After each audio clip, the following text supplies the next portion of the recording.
नमस्कार, मैं हूं ऋतुराज वैष्णव और आप देख रहे हैं न्यूज प्लस 21। तो चलिए शुरू करते हैं देश विदेश और राज्य की 10 प्रमुख खबरें। कोरोना के नए वेरिएंट पर पीएम मोदी ने अधिकारियों के साथ की इमरजेंसी मीटिंग। वैक्सीनेशन पर भी हुई चर्चा। छत्तीसगढ़ के अस्पतालों में आज ओपीडी सेवाएं रहेगी बंद। नीट काउंसलिंग में देरी के खिलाफ हड़ताल पर गए डॉक्टर। नियमों के उल्लंघन के लिए आरबीआई ने एसबीआई पर लगाया 1 करोड़ रुपए का जुर्माना।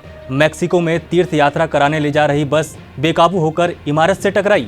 दर्दनाक हादसे में 19 की मौत, 32 लोग घायल। नीति आयोग की रिपोर्ट में खुलासा।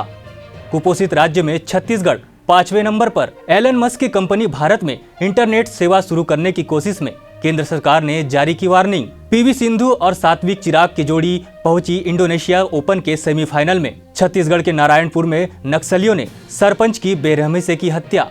जेसीबी मशीन को भी किया आग के हवाले। रायपुर में नहीं थम रही चाकूबाजी की घटनाएं। 3 दोस्तों ने अपने ही दोस्त को मारा चाकू। युवक की हालत गंभीर। हरियाणा के रेवाड़ी में 2 लड़कियों के साथ हेड कांस्टेबल, होमगार्ड समेत 3 ने किया गैंगरेप। केस दर्ज होने के बाद तीनों आरोपी गिरफ्तार। ऐसे ही तमाम जानकारी से लगातार अपडेट रहने के लिए हमारे YouTube चैनल को लाइक और सब्सक्राइब करें और नोटिफिकेशन के लिए बेल आइकन को भी जरूर दबाएं।